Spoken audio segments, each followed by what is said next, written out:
pembayaran teh. Walaupun Inggris sudah mengekspor kapas dari India, namun pasokan kapas tersebut tidak mencukupi untuk melakukan pembayaran sehari-hari.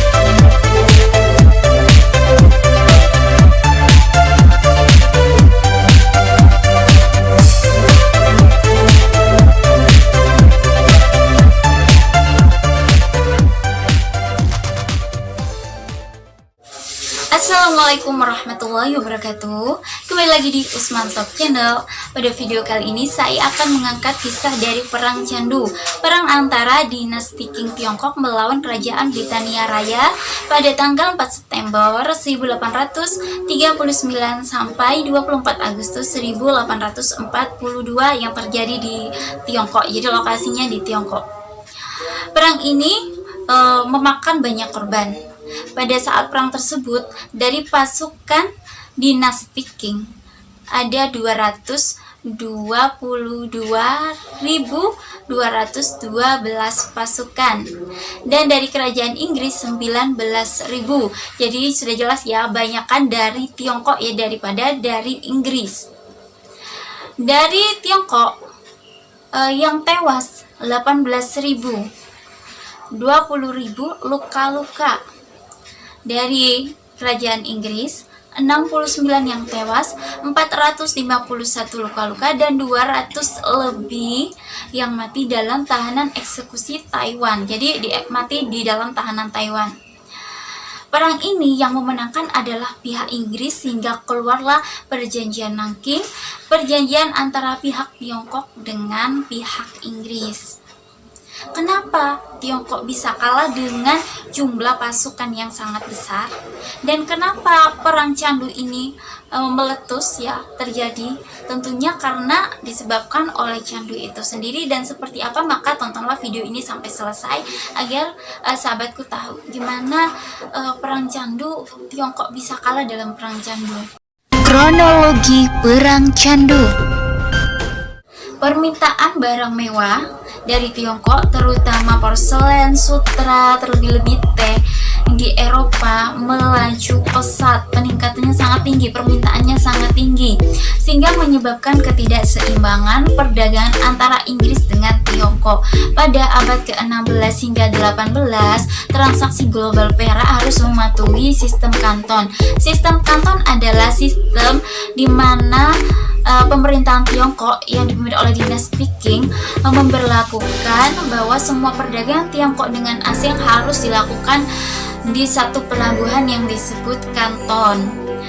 Karena sistem tersebut membuat Inggris memiliki keterbatasan dalam ekspansi perdagangan ke Tiongkok.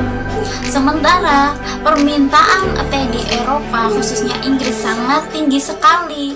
Bahkan Inggris sendiri tidak mampu atau memiliki keterbatasan dalam pembayaran teh. Walaupun Inggris sudah mengekspor kapas dari India, namun pasokan kapas tersebut tidak mencukupi untuk melakukan pembayaran terhadap Tiongkok.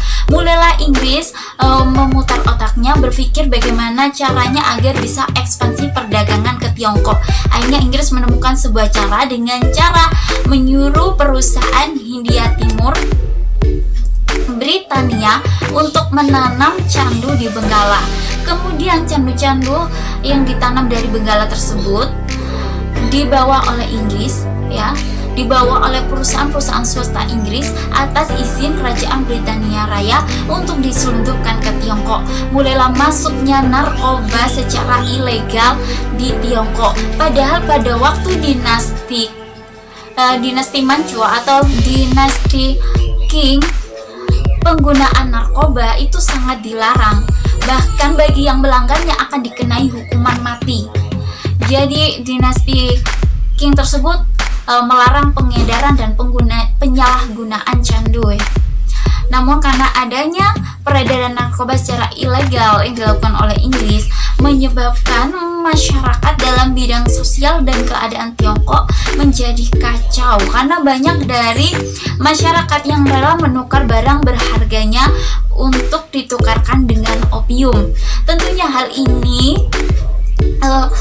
menyebabkan Kaisar Daguang akhirnya memerintahkan Raja Muda Lin Zexu untuk pergi ke kanton guna untuk memblokade peredaran narkotika atau narkoba atau opium ke Tiongkok, dan untuk menutup toko-toko yang menjual opium di sekitar pelabuhan.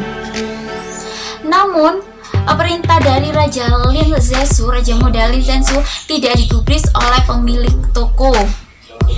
Akhirnya Raja Lin Zexu selain pergi ke kanton dan memblokade perdagangan, juga menulis surat terbuka kepada Ratu Victoria yang menjabat di Kerajaan Britania Raya. Namun tulisan terbuka dari Raja Lin Zexu yang berisi permintaan pertanggungjawaban moral atas beredarnya narkoba atau opium di Tiongkok tidak digubris oleh Ratu Victoria. Akhirnya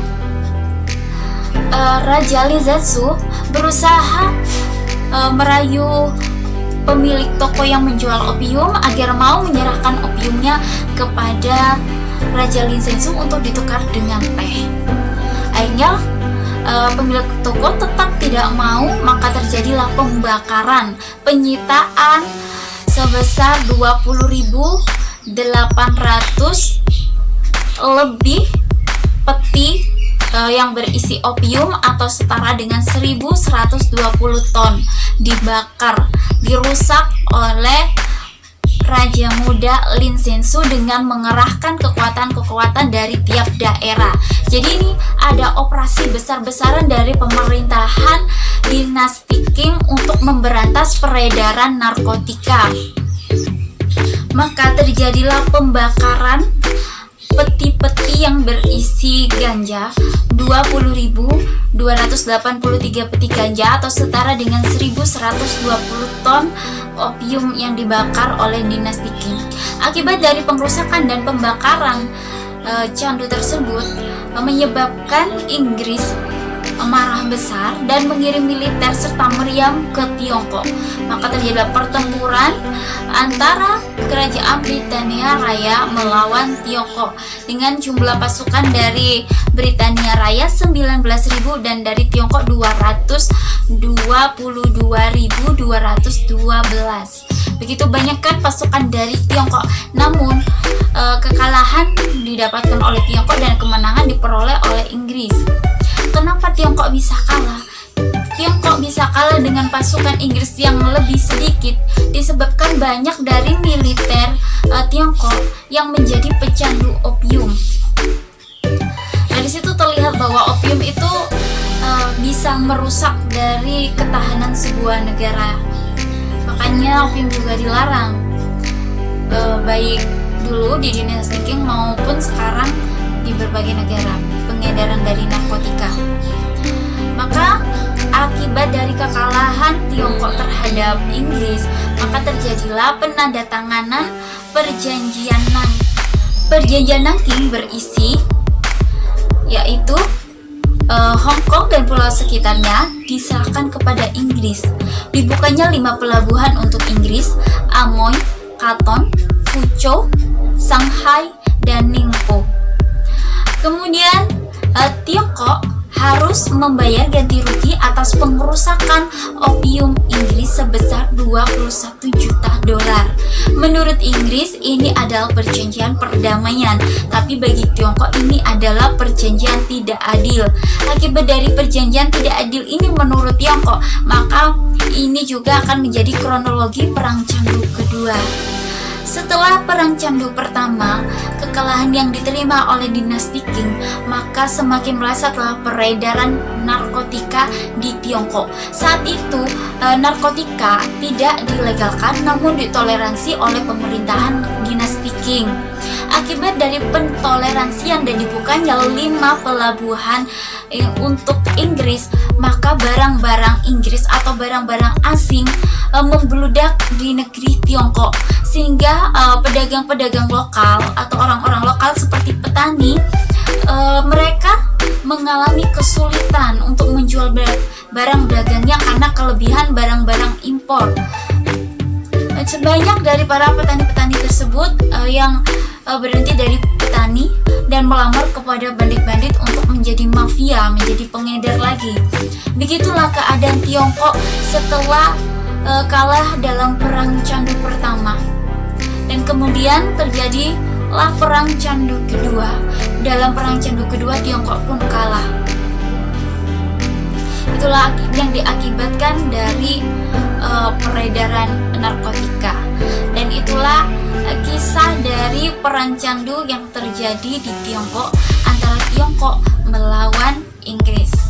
Dari sini kita bisa belajar seberapa buruklah pengaruh dari narkotika tersebut. Dan kita dari situ juga belajar akibat yang ditimbulkan oleh narkotika tersebut. Dari peredaran narkotika yang banyak, neraca perdagangan Tiongkok yang semula surplus, yaitu surplus itu pendapatan lebih banyak daripada pengeluaran, menjadi defisit, di mana pengeluaran Tiongkok lebih besar daripada pendapatan. Demikianlah yang bisa kita ambil dan kita pelajari dari kisah perang candu. Terima kasih sudah menonton Usman Top Channel. Semoga video ini bermanfaat dan kita akan ketemu lagi di video-video Usman Top Channel berikutnya.